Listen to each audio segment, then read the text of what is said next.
name is Daniel Robinson. I attend AC Flora, and I'm planning to major in geology at the College of Charleston. Good job.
When the lights and camera turn off, I will be here.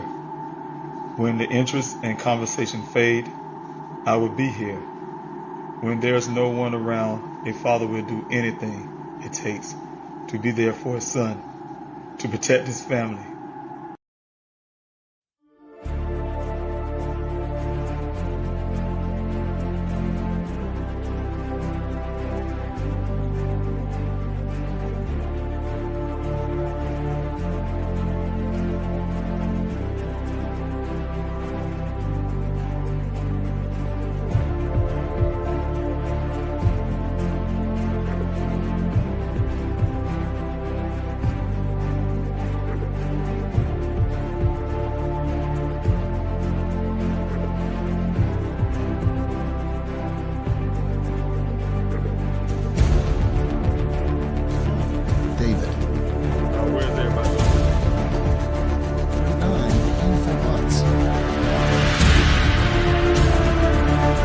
Without these special people behind me, I wouldn't have a search.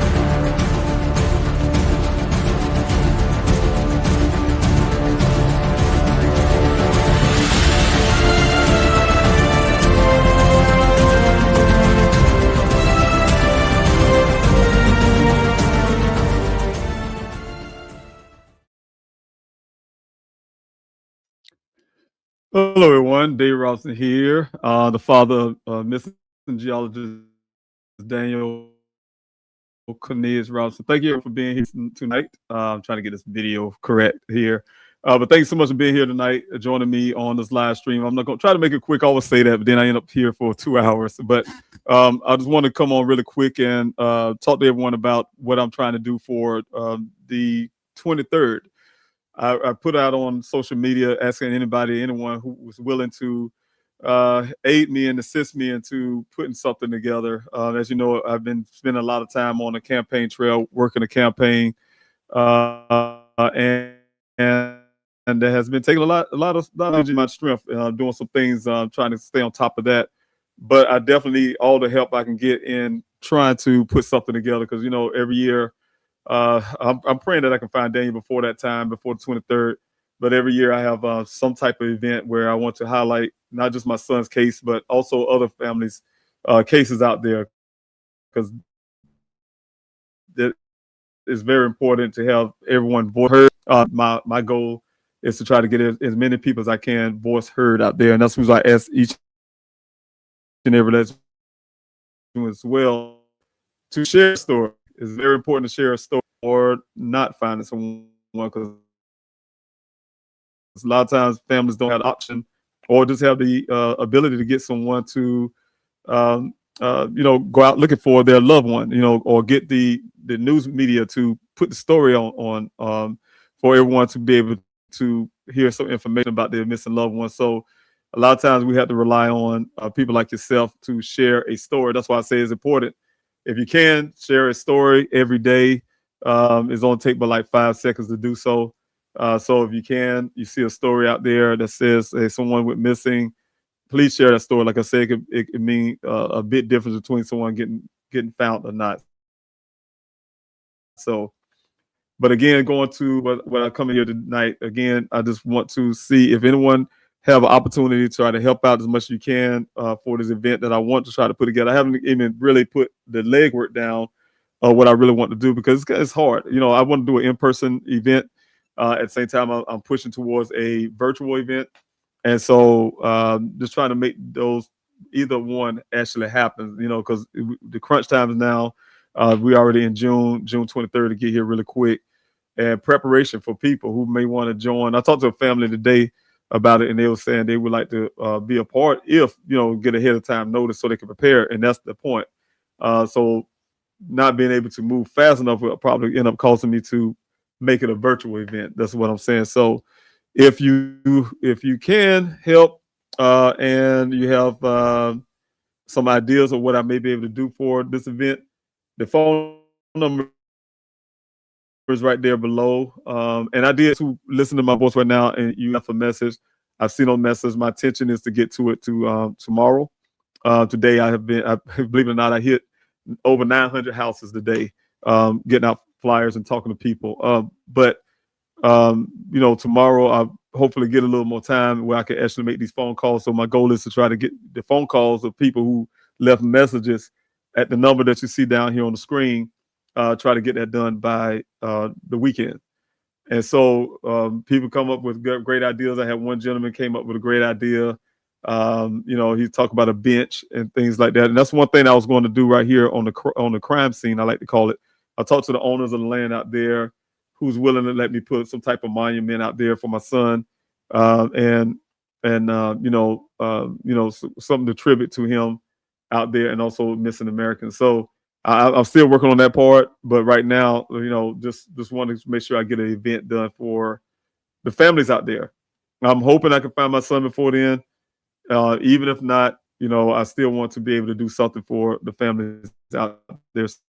So again, if you have any ideas, you can drop your idea on the number right here to see on the screen, or you can email me at daniel@yahoo.com. If my screen go out, apologize. I've been having some issues. Every time I come on here lately to do a live stream, I have some issues with my camera or the feed or something going on. But so if that happened and I end up cutting it short, please forgive me.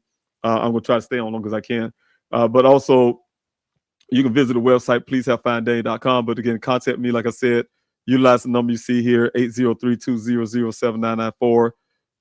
Or you can email me, pleasehelpfinddaniel@yahoo.com.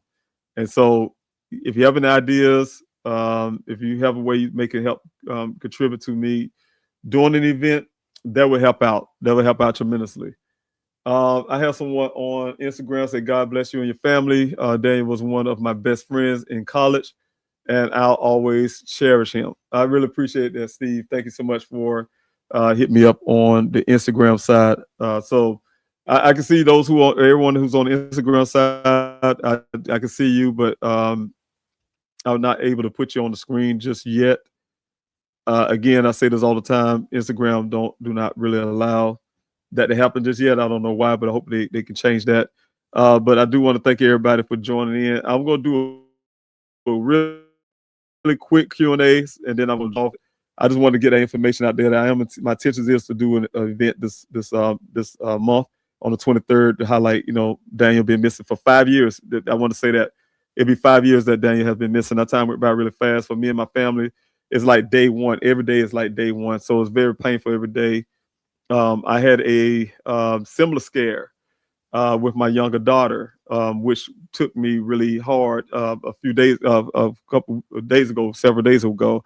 And like what I'm saying is, for families who are out there, having to miss a loved one is an event that just really, really could tear you apart. And then, then you have any type of new events that happen like that, it can really rip you apart even more. So I will tell people all the time, please hold the ones you love very dear and close.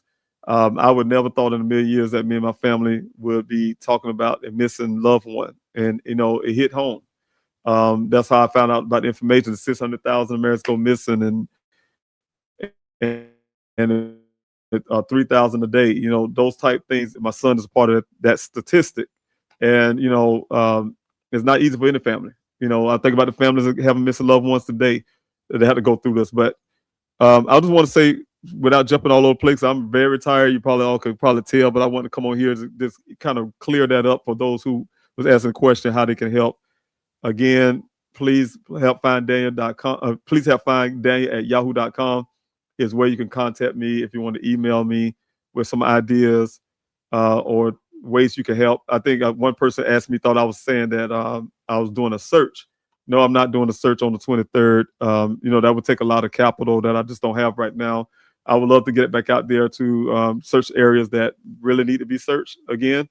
And again, that costs a lot, put a lot together just to get that done. But I do want to be able to hold an event on the 23rd to highlight the fact that my son had been missing for 5 years, but also just like I always do, you have to be inclusive to everyone, every family out there that has a missing loved one. Try to highlight as many families as I can, get their story out there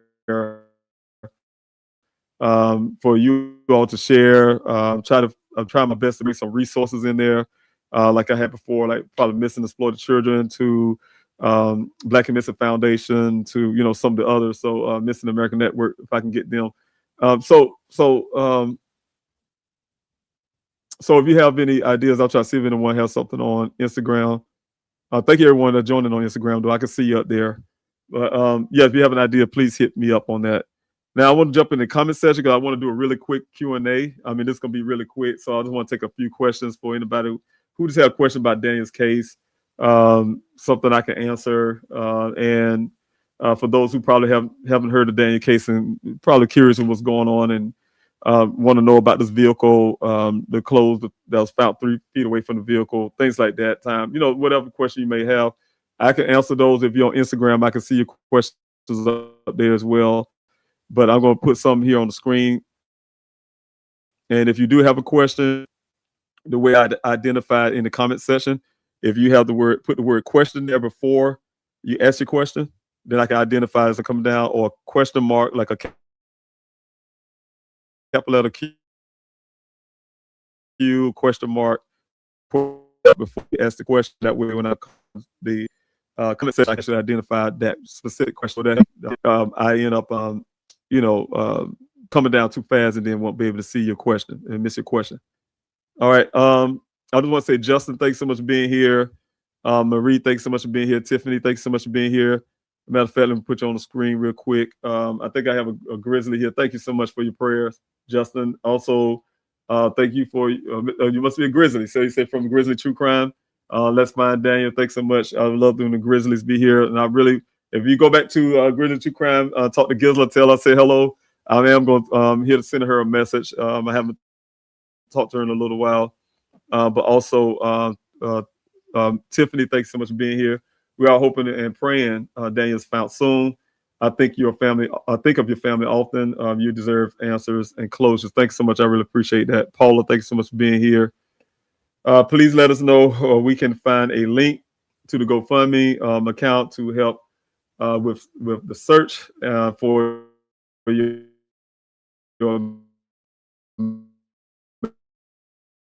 amazing and beloved son. Thank you so much. I really appreciate it. It could be site, I think it's on the bottom of the screen. Yes, the website information. Well, thanks so much for your support. We need all the support we can get. I truly appreciate you.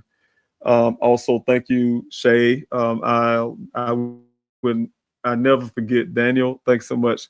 I truly appreciate you. SBT Love on Instagram. I'll never stop following this. Wish I was closer to help.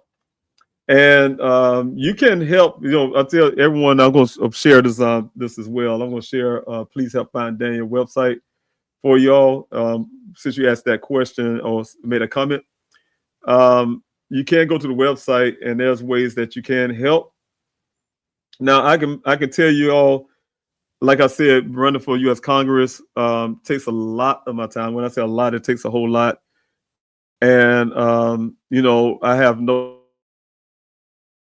of several things that happen on Please Help Find Daniel website that I wanted to correct, and I have yet to be able to. I just haven't found the time to do it yet. But one thing you can do to help, if someone asks, what can I do, even from a distance, you can print the flyers. Print the flyers. I know it costs money, so that's a form of donation. I want to say thank you for those who decide to print the flyers themselves. You print that. Of course, you get the PDF that come up where you can print them. That helps because I still need to get the flyers out there. So that helped me tremendously. As in for requested flyers, like I said, I had to go back on here. My link to this has been broken. So you can request flyers. Oh, it's back up. Thank God. Okay. Well, I had some issues with my link, so I see it's back up. But all you do is request the flyers. I can get the information, and then I can get flyers sent out to you. So you can do that as well. That's another way to help. Of course, we have the donation to the efforts to find Daniel. You also have down here, let's see if we go down to the bottom, where you can do a mail-in protest. For those who may want to be able to help, you can do a mail-in protest. These are picket signs. These are picket signs that were created when I was doing a protest out in Buckeye and also the Maricopa County Sheriff's Office in Phoenix. And, for those who I decided to make a mail-in protest, was for those who, like yourself, that say, hey, I want to help, but I live too far away. I'm not in Arizona, and I live in South Carolina, or I live in Georgia, and you want to help. And so those are the way you can help. This is a picket signs. There's 5 picket signs here. You choose either one, though, but they look like these here, where it's pretty much the same signs that I would have been using for the protests out there in Arizona. But the difference is, you mail them in, and I'm trying to get everyone to mail in as many of these as you can. So again, this is like a form of donation because you have to print these out and stuff them in an envelope. And once you stuff them in an envelope, you send them out to the address you see below. Please mail it out to the Buckeye Police Department, Chief Robert, and also Maricopa County Sheriff's Office. And I think that sheriff changed after the election, so I'm not sure. But that's the address for the Maricopa County Sheriff's Office, where you can mail these off. And what my goal is to have thousands of them sent to them every week, so they would not, the nature of doing that would keep them from calling Daniel's case a cold case. And that's what, some of the issues is when it comes to, cases. It's one of those things. So to keep it from being called a cold case, I want to be able to, get those picket signs out there, get them mailed in. They cannot forget about Daniel's case. That kind of calls law enforcement to actually do some work. So that is a strategy that worked for me very well. They have since slowed down. And as you all know, I had last promise I got from the Buckeye Police Department was on April 12th last year. April 10th, excuse me, last year, and they haven't fulfilled those promises. And I noticed that whenever I'm in Arizona, then the police department does nothing. You know, they kick the can down. You have to kick the can down the road. You have to kick them down the road a little bit. And you know, everyone know the way I am once I'm in Arizona. I'm not afraid to challenge with the police departments. Not afraid to speak up. And then I'm always in their face and always get things done. So my goal is to get back in Arizona to push the Buckeye Police Department back into doing what they should be doing. But again, that comes with funding, things like that. So let's hear if I've been. But thank you everyone for being here. Sanchez, thanks so much for being here. And let me check the Instagram side to be on safe. I do not see any questions so far. But if I don't have any questions, that's fine. If anybody don't have any questions, but if you can get ideas what I may be able to do for the third. I apologize again, everyone. I said I want to stay on here as long as I can, but I've been having some technical difficulties. But June 9th is we have what is called a primary here in South Carolina. And it's June 9th is our primary date. And so I've been working very hard for the last coming up to June 9th. We have an early voting that's going on now until Friday, 5 o'clock. And then it's like a little break for the weekend. And then Tuesday is the last day, and that's the actual voting day. And then I will find out if I won my election or not for the primary to go into the midterm election. So what I'm saying is I've been pushing. When I say I had put out 900, I visit over 900 houses a day. I did over 900 houses a day. 900, I think it was 923, I believe it was. And it was a lot. I'm tired. So I'm like physically tired. And so what I'm saying is, it takes a lot of my time, a lot of efforts. And then so like mentally to try to think of an idea, creative idea like I do every year, it's been very difficult for me. And then at the same time, I'm trying to make sure if it's going to be something physical, say for people to actually show up, then I'm going to have to try to push for the funding to cover that.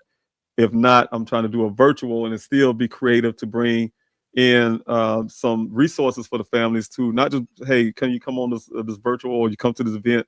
I want to be able to give the families something, to aid them and assist them. Like I say, there's a lot of resources out there, so I'll be working hard, and I do have connections because I do have friends of people who are actually doing some things as well for missing American families, and so I can reach out to them and try to get them a part if it fits their schedule to be able to come to this event and things like that. So trying to work it out, but I need some help. I need everybody help as many people as I can to help out. I have someone on Instagram say Daniel had a poster on the missing person wall. I left a message of love for him and you, sir. So many of us are thinking of you both. Thank you so much. I truly appreciate that. And also you said there was a missing person wall at CrimeCon. Yes, now I know what you're talking about. CrimeCon. Daniel had a poster on, and I wrote a message of love for him and you, always thinking of you. Okay, thanks for clearing that up. Yes, I've been to CrimeCon twice, and I did it in Las Vegas, and then I did it in Florida, down in okay, now I'm thinking about the area, but down in Florida. So I haven't been back since those two. But yes, he did. He was on that wall. So thank you so much. I really appreciate your gesture of love and love support. So I really appreciate that. Also let's see here, James. I have Laura here. Thanks so much, Laura. James Cole, my daughter's brother-in-law, was gone over 6 months. He came home to rest last weekend. Praying you find your beautiful son, sir. Thank you so much, Laura. And if I'm hearing this right, I hope I'm hearing it right. You're saying that your daughter's brother-in-law was gone for over 6 months, and he returned, is what I'm hearing. And when I hear that, it kind of reminds me of a case. Friend of mine, you all probably remember Jessica Nunez. her daughter Alicia Navarro, who went missing at the age of 14. And to make a long story, she was able to return home at 18. And so, so things can happen where, and I'll tell you right now, I have a lot of dreams, a lot of times that Daniel, it's weird because it's always the same thing. I'm walking in the street and I run into Daniel and I was able to bring him back home. And I always keep having those dreams, and I'm hoping that it come true in some form of fashion. So yes, those things can happen. I have another best friend of mine. He had a brother who's been gone for 20 years. And he ended up returning. So it can happen. I just hope it don't be that long, but it can happen. So I really appreciate it. Thank you, Karita. Thanks so much for being here. Put a smile on my face. Thank you for all the things you have done for my efforts to find Daniel out there in Arizona, out in the searches with me and flyers and everything else that you do. I truly appreciate you and always going to make sure I highlight that. So thank you so much for being here. Let's see who else I have here. Sierra, hope I can get you back up here. Yes, you have a question. Just like Sierra put the question here, everyone, that's exactly what I was asking for. If you have a question, please put the word question there first. Capital letter Q, a question mark, so I can identify. Have you reached out to the woman that does the cases for the show Cold Justice? No, I'm not even familiar with the show, so I'm not sure. If you give me a name, Sierra, I would know if I have or not. I'm trying to think because that name of that show, I don't know if it's a new show. If it's a new show, it could be associated with someone I may know because I do know someone will be hosting a new show and she went missing herself at one point. Thank you so much for that question. Jules, thanks so much for your question as well. If we wanted to search on our own, do we need to get permission from the ranch owners first? Now, well, back when I was searching out there where they had a new community, I had some issues with a company called El Dorado Holdings. And El Dorado Holdings gave me, excuse the expression when I say this, hell to do those searches out there. But yet I was able to do 50 weeks out there, right? And so what I'm saying is a lot of that land has been sold.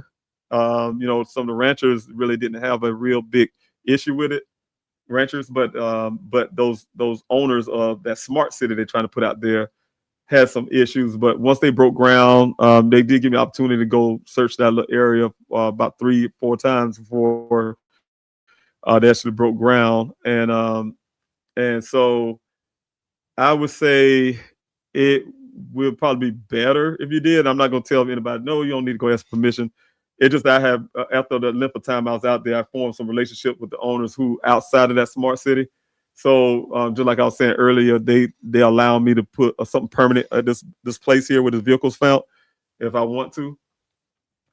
And so I have people going out there, and some people still out there go out there and search. Like I said, I don't think they ask for permission. I'm gonna say, hey, don't ask for permission to go out there.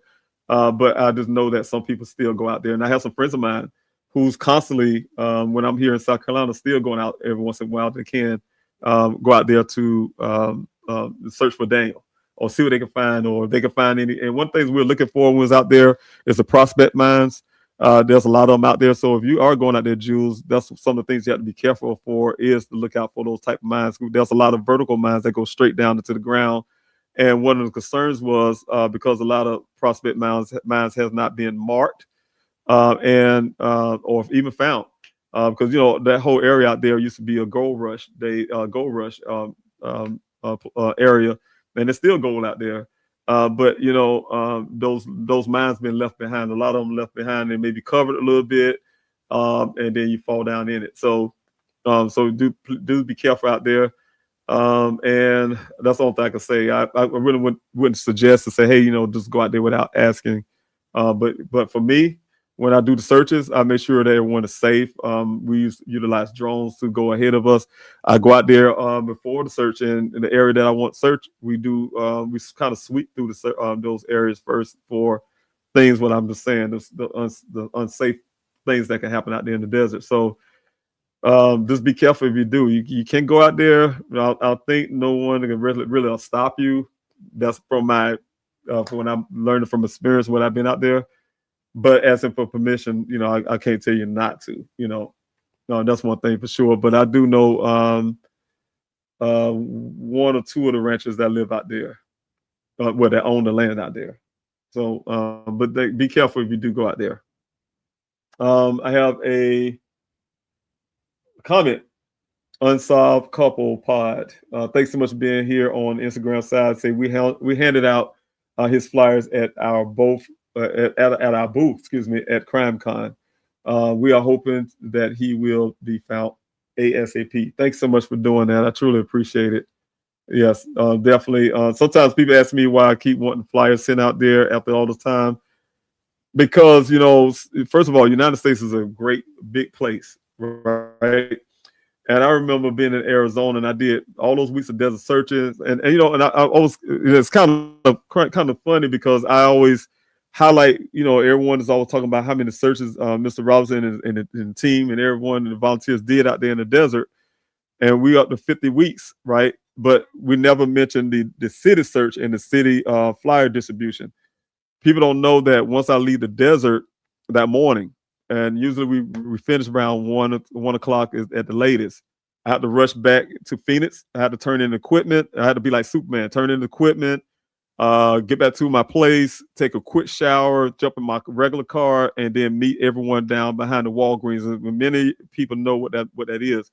I had volunteers meet me behind the Walgreens and in Phoenix, and we all go out into the city to put thousands of flyers out, right? And then some people just meet me behind the Walgreens to grab some flyers to take back into their communities and pass them out, things like that. So there's a lot of flyers being distributed. But the point I'm making is, even with all of that, I have to the day that was last year when I was in Arizona in April. There were still people who lived there all their life and didn't hear about it. So what I'm saying is always someone who haven't heard about Daniel's story, and then that someone may happen to be someone who knows something.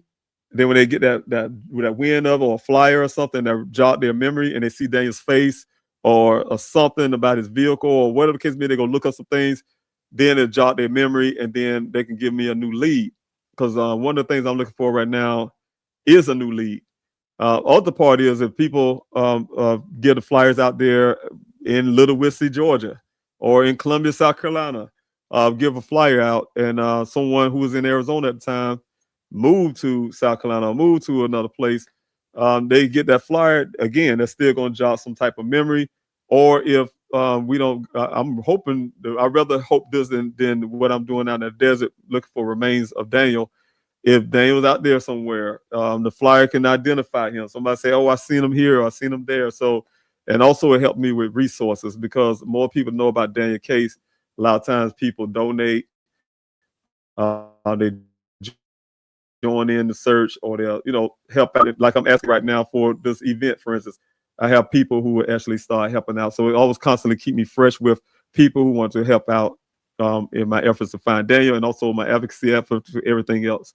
So those flyers help out. They help out a lot of different ways. Now, financially for the flyers, it costs money. And I have been dealing with a lot of loss when it comes to finances and things like that.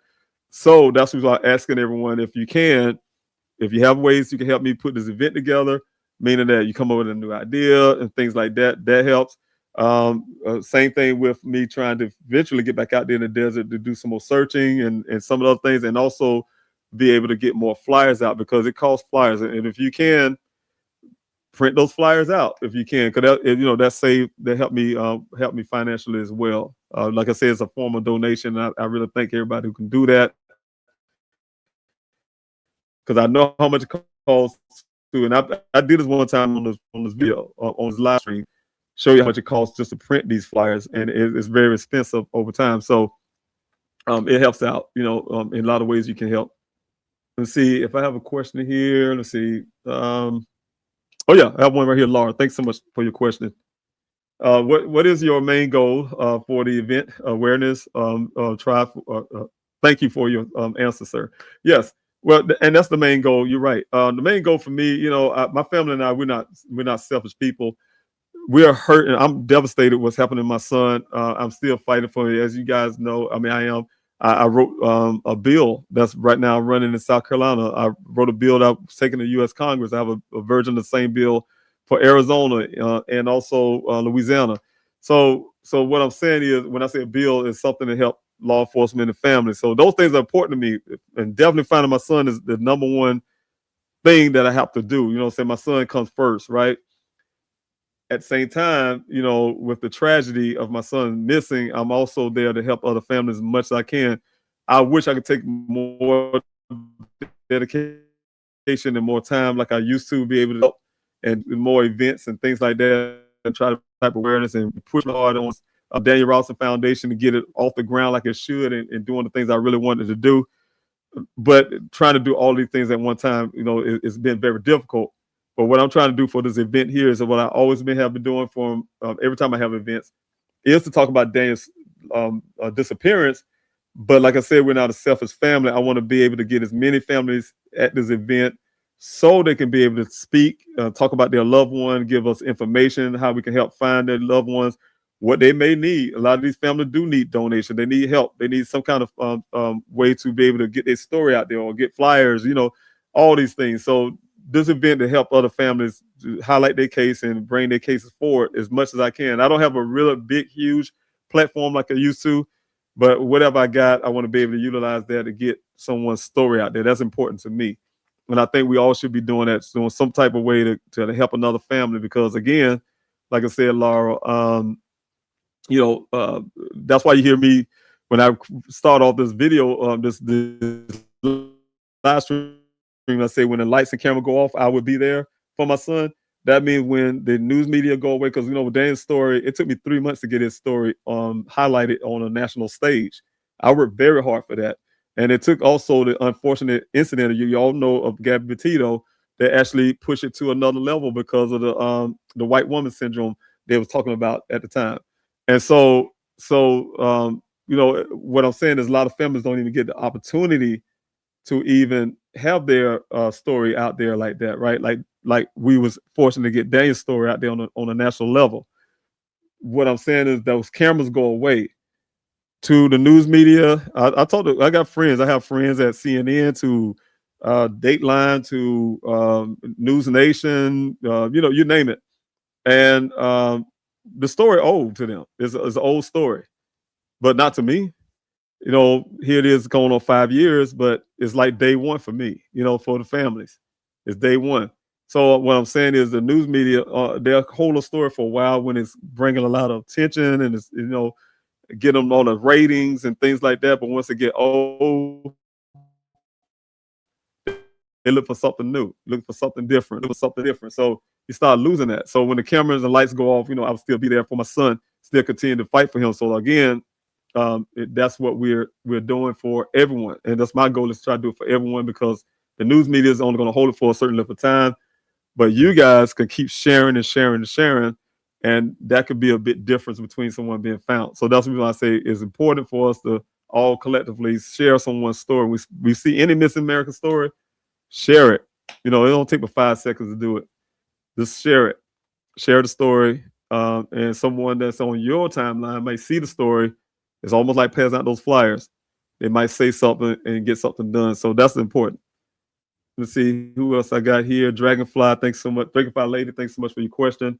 What's the status of the investigation by the local police department in Arizona? I haven't heard any updates lately, and there's not going to be any updates because the Buckeye Police Department again is either lazy or have apathy or just straight up liars, right? And so, and it's hard for me to say this because Detective Adams, I thought a lot of him, and I'm still hoping to be able to do. But his name is Detective Adams. He took over Dan's case from Detective Biffin. Year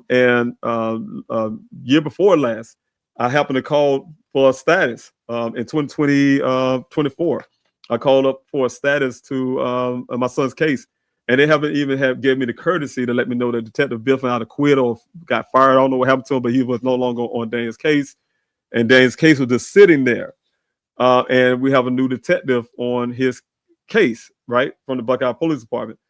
I just so happened to call for that. I would have never known. They would have never told me. Sure, I'm sure of that. It just, like I told you guys before, the fear I had when I had to leave Arizona because I ran out of funding and come back here. They would put, like I think they do in the many cases, they would have put Daniel's file in some closet, and if the family loses interest, everybody loses interest in the case. It collects dust. So much dust on you can blow. That's my image. You can blow the dust off the file because they throw it in the closet and they'll call it a cold case. They done with it. And my argument the whole time was that it's not a cold case because during the time when Detective Biffin was in my son's case, they gave me the vehicle 2 days after. Well, actually, the next day after it was found on the scene like this, right? Told me I had to come get it, and if I didn't have it removed, I had to pay storage fees, right? So I had the vehicle in my custody, but at the same time, they held it for a couple more days to do that swabbing, right? But I had all the clothing that was found on the scene. Let's see if I can orient my hand right. Clothing right here that was found on the scene, underwear, socks, clothing, everything on allegedly on my son's body.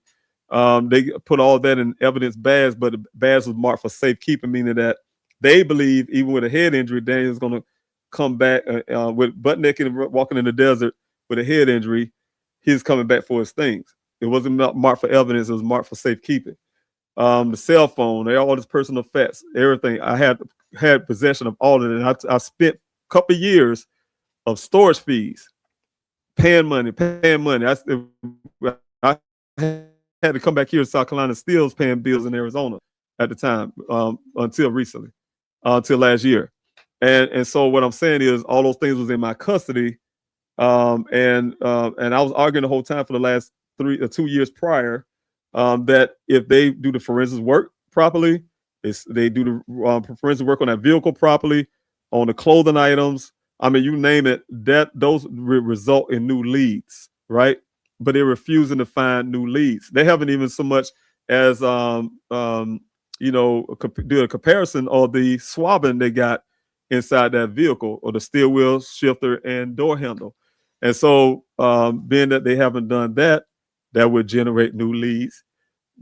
The Buckeye Police Department have never had a reason to call Daniel's case a cold case.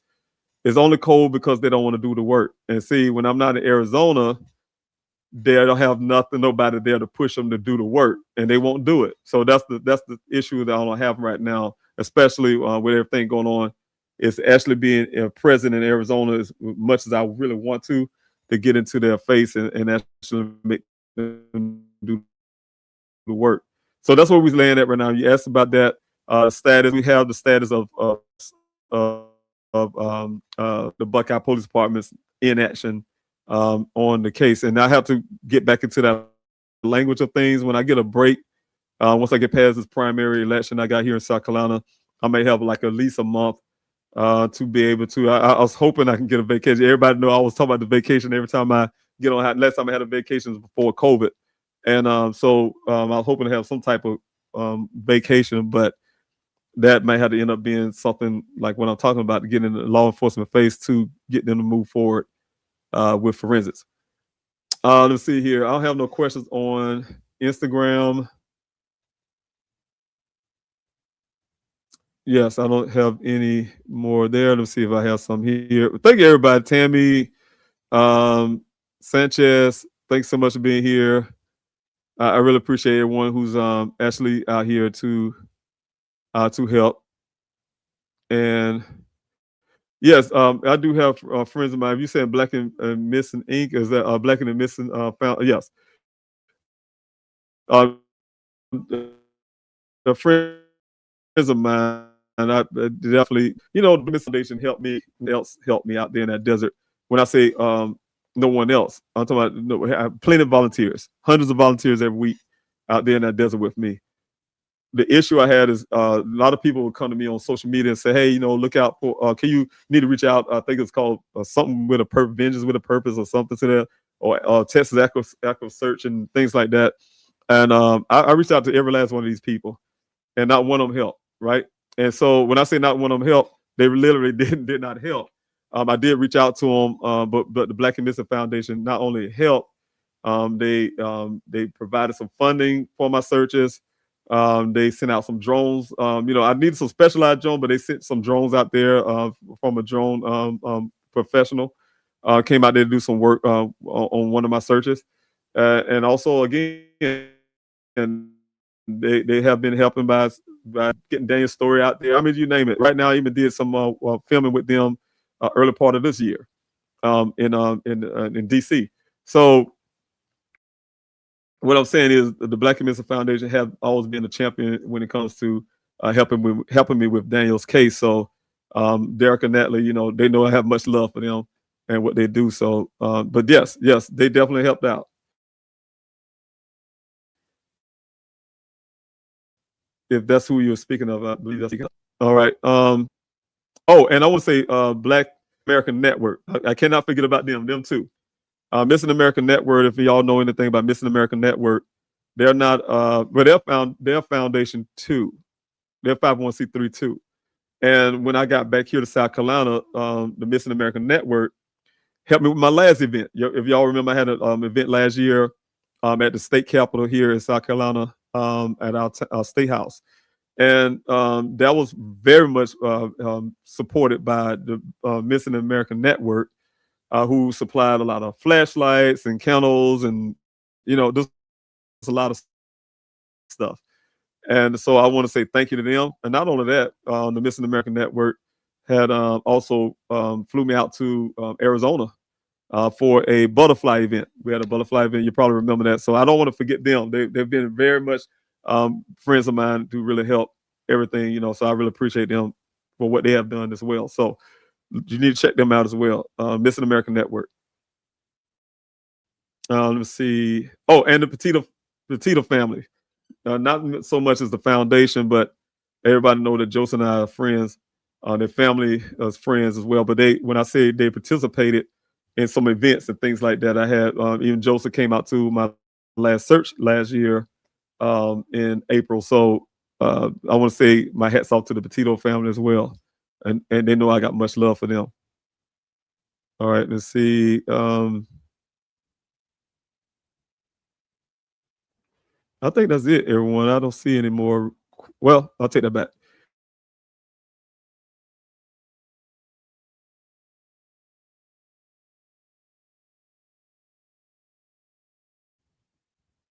Oh, okay. I think I lost my green screen. You'll see I've lost my green screen. So everything's going a little haywire here. So bearing it, but Dragonfly Lady, thanks so much for your question. Thanks so much. And I think I'm having all kind of issues. I think I probably lost my camera. That's what it's telling me on the end here. Let's see if I can get it right here. Okay, there we go. But I lost my green screen. Okay. If you all can hear me, give me some thumbs up. I definitely want to make sure I have that at least. So if I lost the green screen, my audio, my video, I'm having all kind of issues right now. So I just want to get these questions and try to get this thing resolved eventually, because I have a couple times before, and like as you know, I haven't been doing my live stream like I used to because I've been running on the campaign. But tell me if you can see anything. Give me some thumbs up and things. Okay, I see a thumbs up. Thanks so much, Shay. I really appreciate it. And I think I'm sitting. Okay, I can see it from the Instagram side. So I am doing some movement. So y'all had to excuse the green screen. And we just have to roll with that. All right. And so has local police declared Daniel's case a cold case? They haven't declared it a cold case, but they're treating it like it's a cold case. The Buckeye Police Department is not doing any movement. Like I said, if I am not there in their face, they're not going to move. And so their movement have been so slow lately. Others are calling Daniel's case a cold case. So that's the issue I've been having. Others are calling it a cold case because they don't see any movement. I just don't call it a cold case. It's not a cold case because I understand the fact if we can't get Buckeye to do the job, yes, it's going to be considered as a cold case. So we got to do what we can to make sure, I get back up there to make them do the work. So thanks so much for the question. But no, it's far from a cold case. But again, they haven't declared it a cold case, but they're treating it like a cold case. They're not doing anything. All right. And you know what? And I'm so sorry, Laura. I think this probably what I was referring to. I thought you said someone came back home. Say Sir James did not come back home alive. He was 24. I worked in the not for profit space. I know what it's like to deal with the police that are resistant to look, to help, to care at all. I will help you and your and other families. Thanks so much for doing that in any way I can. And I really appreciate you doing that. And thanks for clearing it up. And my condolences. And I'm very sorry for that, because I know, yeah, that have to be very, very hard. Even more so because there's some families I ran into as well who had loved ones that, just didn't, we already know with the Tito family, for instance, that had a tragic situation. So I'm so sorry for the loss that you have in your family. And thank you so much for being here again. A lot of times we have missing loved ones, we have tragedy in our family, and we still manage to help others. So I really want to say thank you so much for your help. Also, to see if I have anyone else with a question. If you all have any more questions, I'm gonna jump off pretty soon here. I'm trying to grab as many as I can. And I want to say thank you to everyone who's being here. I really want to get some of your comments here. And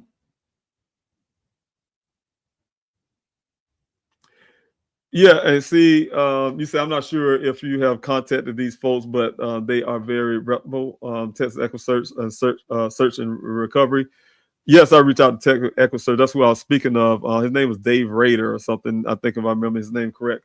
He said Daniel case did not fit their profile, whatever that meant, and so they was unable to join in to help at all with Daniel's case.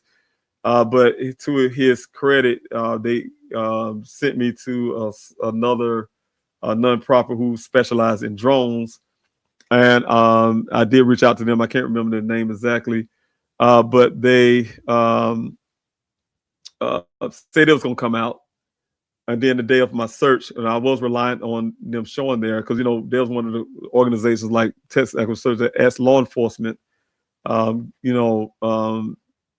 to be a part of, I guess, come out to search or something. And so they went through all that with the Buckeye Police Department. I made sure that happened for them.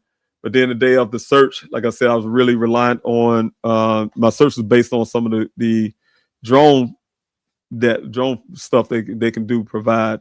They didn't show because the gentleman said that one of his guys wasn't going to show up or something to that effect, and they just didn't show. So when I said that the Black and Missing Foundation is the only one that actually showed up, that's what I mean by that. Meaning, I reached out to everyone. So yeah, Texas EquiSearch was one of the first that I reached out to. Let me see.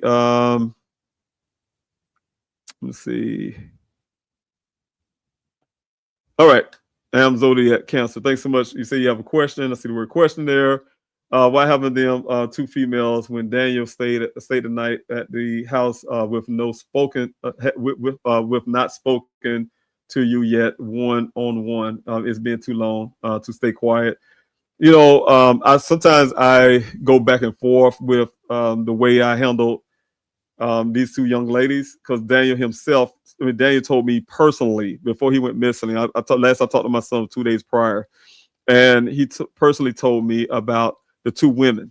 Now he only mentioned Caitlin's name because that's the exact female that he was actually dealing with at that moment. But I have never gotten the name. At least I can't remember him telling me the name of the second female. But I knew she was there that night when he spent the night there. And so my issue with law enforcement is because personally as a father, the way law enforcement was trying to portray my son like he was some type of stalker.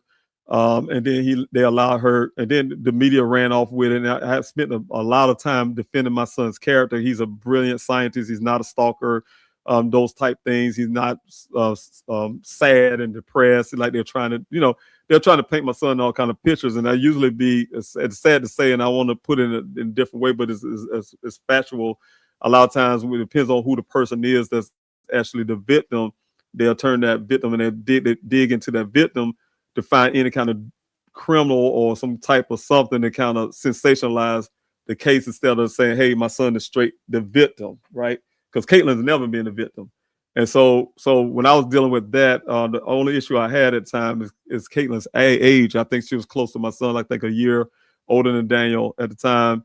And then the way that law enforcement was betraying my son, and, you know, I didn't like it. And the only issue is because I'm a girl dad. I have daughters, right? And my sons know, my daughters know how I am about my daughters as well, any female, is that you're not going to treat a woman a certain way, right? So when I heard some of these things what law enforcement said, of course, I'd say this is not my son's character. He just, you know, at the same time, I was really being very tender in the sense with this young lady, because I'm saying, hey, she's my son's age, she's young. I'm not going to approach her. I let law enforcement handle it. I let my investigator handle that. So one of the things that happened is kind of like a regret not pushing that even harder, because I was getting on Buckeye at the time about who is this other female, first of all, why are you hiding her? What's her age? You know, what her take on what happened when y'all keep throwing these things in the police report, trying to demonize my son some way.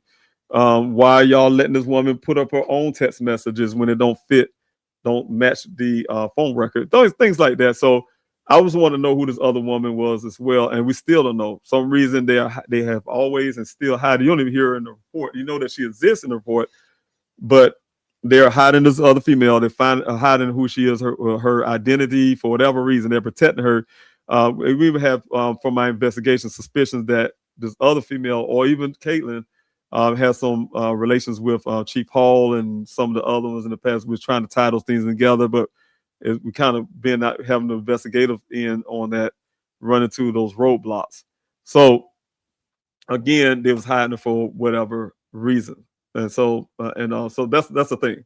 So yes, I don't know who the other female is, and with Caitlin, like I said, I've been very careful to not approach her in any form. Just let law enforcement handle it, or my investigator at the time, Miss McGrath at the time, handle that. Okay, like I'm losing my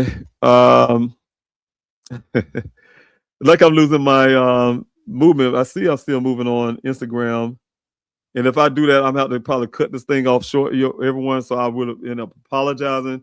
But if you could hear me at least, give me some more thumbs up, please. Give me some more thumbs up, and then I can end it in a different way without just abruptly just taking off.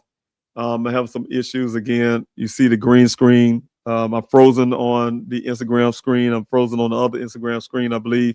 Okay, Ashley O'Shea, thanks so much. I see a thumbs up.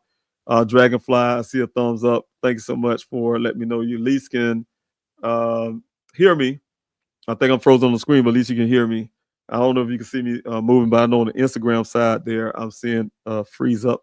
And so, but anyway, I don't have any more questions. So I just want to say thank you to everyone who joined in on this live stream. Again, like I started off at the beginning, please, if you have any ideas that you think I can do for an event, if you can, you think I should do a in-person event where, you know, I can bring families, you know, put this thing together, but I need the resources for that. If you have a way that you feel I can get these resources to get this thing done, it is one of the things I have to do, move really quickly, because 23rd to get here really quick. So that's why I'm thinking more so it'd be pushed towards being a virtual event. And thank you so much, Debbie. I saw that. Thanks so much. Much love to you as well. If it end up being a virtual event, I still need some help with you know, some ideas that you may have or people may have, because right now, like I said, my mind is straight on winning the primary here. I have a primary on June 9th, and so my mind is there to try to get past this primary, because I have a lot on the table. As you guys probably know, like I said again, I wrote Help Find Missing Americans Act. That's going to help us find our missing loved ones, help law enforcement with new tools. But that's not the end of it. I have another bill that I'm working on towards helping find our missing loved ones. Of course, I have some bills that are dealing with totally different parts of things, like some of the political stuff.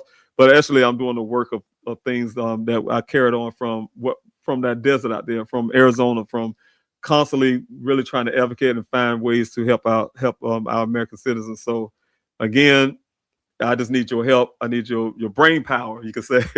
I need your brain power. I need your help to help me come up with an idea that I can use for an event. I'm usually great at putting something together, but this time I'm having a little issue with trying to come up with something that would be very meaningful. I just wanted to be very meaningful, to be able to help families. And if you're a nonprofit or someone else, and you say, "Hey, look, Mr. Rouse, I can take on to that," aid with that. Yes, I need that too. We can work together and get it done. So I really appreciate it, everyone. Again, the information on the bottom of the screen, the 200 number, 803-200-7994. You can reach out. Please help find Daniel at yahoo.com. Reach out to me. Again, those who have already reached out to me, I have gotten your message. Thank you so much. And I will contact you before this week out. Like I said, I've been stretched. I did 923 houses today. So that's a lot. So I'm physically tired. So once I get out this live stream, you can imagine I'll probably pretty much stretch out for the rest of the night.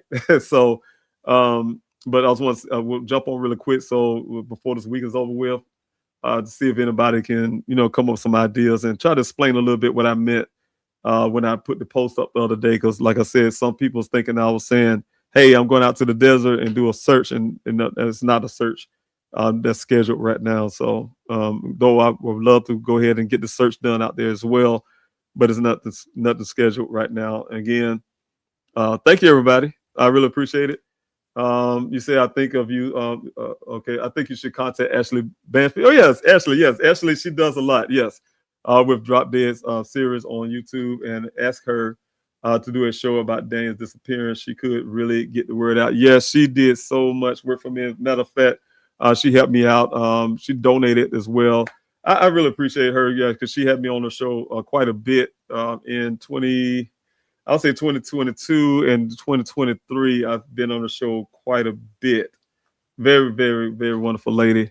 Very passionate about what she does. Yes, I hope I can get back on the show. Like I said, she have a big old following.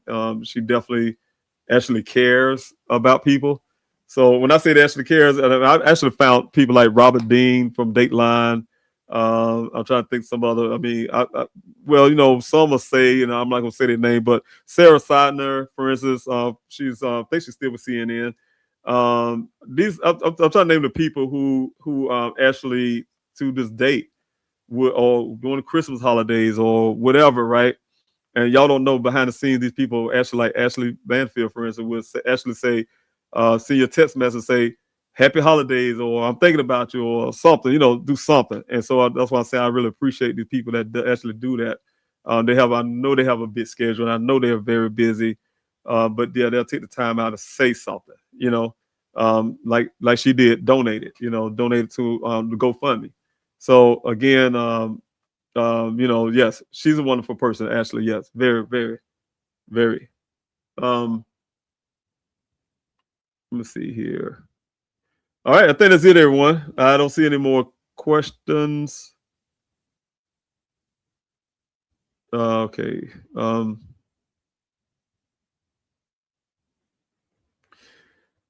And I think Debbie, you put something there. I just wanted to throw it on the screen. You said something about the 3 home divisions on Sun Valley Parkway. They have events all of them. They need to be notified. It should help. Is their community? Yes, and you're right. They do that. Some things on Sun Valley Parkway. I've been out in the desert search one time, and they had that whole road blocked off, doing some type of parade or something like that. What it was, but I don't know when they do it and how they do it. I know that's between Surprise. You got Surprise that's up north, and you got the I can't think of the other one that's closer to where the area where Daniel went missing. I can't think of the name of it right now, but yeah, I have a great idea. Yeah, those division. Then you got the I think it starts with a T. That's a little south of that. And I haven't been out there for a while, so some of the names starting to escape me. Some of the communities, but I know exactly what the areas you're talking about. So thank you so much, Debbie. I really appreciate it. Let's see. That's it. All right, everyone. Thank you so much for being here. Sorry for the quality. Sorry for losing the screen. Seeing the freeze up that you may experiencing. The green screen that's behind me. And so, but I would try to get those bugs, checked out and fixed next time I do a live stream. But ultimately, this live stream is basically to ask everyone help for this upcoming event that I want to put together for the 23rd. It'd be 5 years that my son, geologist Daniel Cornelius Robinson, have been missing from that Sonoran Desert. For those who don't know, Daniel, like I say, it's been 5 years, but Daniel's case is not a cold case.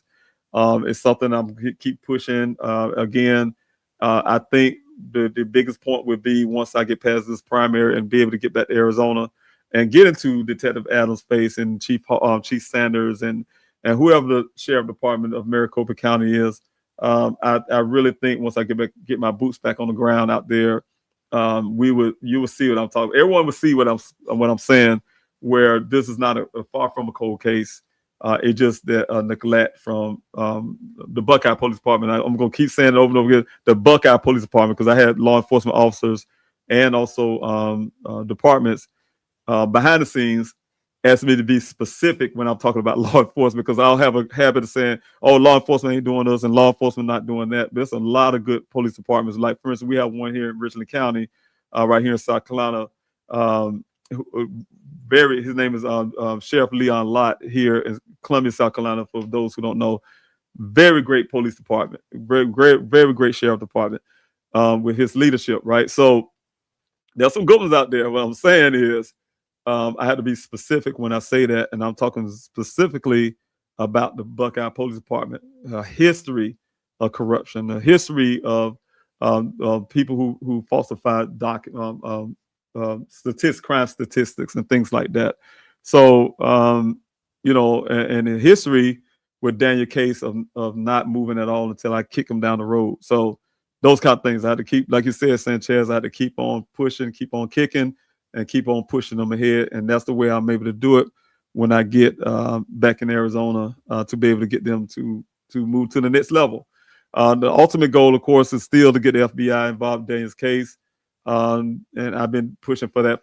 And again, not dumping, but I have to be straight up honest. I feel like the Phoenix field office, the FBI field office, is a bunch of glorified police officers that's buddies with their blue Buckeye Police Department. So, and that's another issue I have, but I'm going to keep pushing.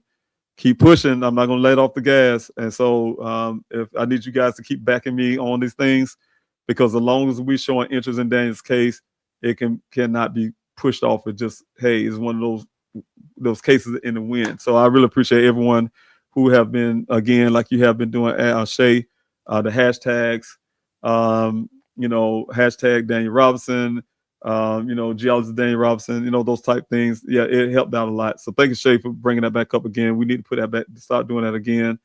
And also a hashtag the Buckeye Police Department as well, to let them know that, hey, we're not accepting this as a cold case. It's not a cold case. We just need them to do the work.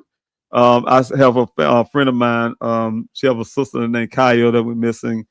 Same kind of situation. You can't deem it as a cold case when we're not actually doing the work. So we got to get law enforcement to be more involved in these. Thanks so much, Shay. I really appreciate the hashtag. Be involved in the Daniel Robinson case, the Kaya, Kaya's case. And I hope my friend she'll get upset with me, because I don't know why Kaya. I'm tired, everyone. Her last name. I want to say her last name. But definitely want to, cases like that, want to keep highlighting. And so again, Ashley Williams, case. And so we have to have law enforcement to, some people are afraid to really, what I always say, when I say afraid, not really afraid, I'll take that back. People do not want to hurt their feelings. I think you want to, what I like to say. I think a lot of people don't want to hurt law enforcement feelings, but it's hard for me to accept that as a father, first of all, who haven't had opportunity to grieve my son's disappearance, and for a father who knows what another family or mother or father is going through when they have a missing loved one. and then to worry about law enforcement's feelings, because law enforcement, though they are made up of people, humans who are people, but it's their job, it's their duty. When you say you're gonna be in law enforcement office, it's your duty. And the reason why it's hard for me too, because I'm a military guy. I'm a retired Army combat engineer, and disabled veteran at that. And one of the things is when I was out there serving our country in Afghanistan, when I was getting shot at by the Taliban, and I could hear the rounds passing my head and things like that, right? We can't be throwing our feelings out there. We just did our jobs, right? And then, so what I'm saying, when you're out there working for the people who's back at home, relying on you to keep the country safe, keep standing out on the front line, it's your job. Just like when I went to Melts and raised my right hand to join, just like the man said before we sworn in, no one put a gun to your head. No one asked you to do this. No one, you know why you're joining, right? And you do that. The same thing with the police officers. Same as that thing. Damn the feelings, do your job. That's what you sworn to do, to protect and serve. It's your job. So again, we definitely want to keep law enforcement safe. But what I'm saying, them doing their job, I don't feel you got to do your job. That's just period. It's not about your feelings. Somebody be rough on you. Hey, you need to work on my loved one's case. Hey, they criticizing you're not doing a great job. Suck it up. Don't put your feelings in it. Do a great job. That's what I say. Do your job. Do your job. Do what you're supposed to do. And so, that's the way I approach it. And so when I go out there in Arizona and talk to law enforcement, it's not based on whether they like me or something. No, it's based on me getting them to find some information in my son's case, especially when I see it right there in front of me. Hey, look, here's his vehicle. Here's the clothing items. Here's this. Here's that. Here's the red transfer plate. Find out and find some leads in this case with the evidence that's provided to you. And if you don't want to do that, you're just not doing your job because you're worrying about your feelings, or you're worrying about spending money, or whatever the case may be, making excuses, apathy, whatever the case may be. But it's right there. So you can't ever say it's a cold case. You just don't want to do the work. And so that's where I'm at when it comes to Daniel's case. That's why I'm at with a lot of other cases I see out there. A lot of families won't, like I said, be able to want to kind of push that button with law enforcement because they really want the help from law enforcement. So they kind of walk that little thin line. No, I'll speak for that family, and I'll get out there. When they can't say it, I'll say it for them. That's the approach that I have. So again, thank you, everyone. I can go all night, and everybody know that's me. I would say I'm gonna stay on for a short time, and then next thing, those 2 hours of being on. My family, friends, those who looking at me now, man, get off and go to sleep, get some rest. So take care of yourselves. Thank you, everyone, for being here this evening. Thanks so much for your love, support for Daniel's case. Again, if you want to help, the information on the bottom of the screen there, you can get in contact with 200 number, the 803-200-7994. Email, pleasehelpfinddaniel@yahoo.com. Go to pleasehelpfinddaniel.com where you can look at ways you can help me out. Keep Daniel's story alive. The funding that we need for everything I'm doing. Even for myself, I have some issues. You guys already know the story of the loss that I have personally taken. That's right there on the website as well. What I'm doing for the country, running for office, those type things. If you want to help, all those things are right there. Everything's inclusive together. And so, I was to say thank you so much, everyone, for all these years in 2021. You have been the champion of people who actually had been the backbone of everything I've been doing. So I truly appreciate you. But I'm just a father that would try. I tried, like I said, that's why you hear me. I did over 900 houses a day, getting these flyers out and talking to people today. And I'm still doing this live stream. I'm going to keep trying. I'm going to keep pushing myself, but I definitely can't do it without y'all. So I say thank you so much. I really appreciate it. And you all have a wonderful night. Again, if I don't get on before the week over, always do what I ask you to do. Please love your loved ones as much as you can. Tell them you love them every chance you get. I'm not saying it's going to happen to you, but I never thought it would have been a day that one of my children would be missing. I never thought it was 2 days before Daniel went missing. When I talked to him last, that was the last time I heard him tell me that he loved me, and I said it to him. Never thought that he would end up missing, that it would be almost 5 years coming on the 23rd Never imagined it in my head. Never imagined that I knew the statistics that I'm always throwing around, even on the campaign trail running for U.S. Congress and out in the street about the statistics of people that's missing, 280 missing in my state right here currently. So I would have never known those things if it didn't hit home. A lot of times when things hit home or you run into, that's when the world opens up wide open, and then you start understanding what's happening in our country, and nobody's saying anything about it. So again, just tell the ones that everyone that you love them as much as you can, because you don't want the opportunity to come when you can't say it at all. And then you're just wondering if they're out there, they're alive, they're not, those kind of things. So people, we get in arguments, we get in disagreements. I get it. That is life. That's called family dynamics. It's called a lot of things. But if you get in some type of argument, say, look, we can't talk right now. I'm angry with you, but I do love you. That's why I'm asking you to stay away. I just need a break, but I love you, because there's going to come time when you wish you could say it. And so, again, take care of yourselves, be blessed, and have a wonderful weekend if I don't get to talk.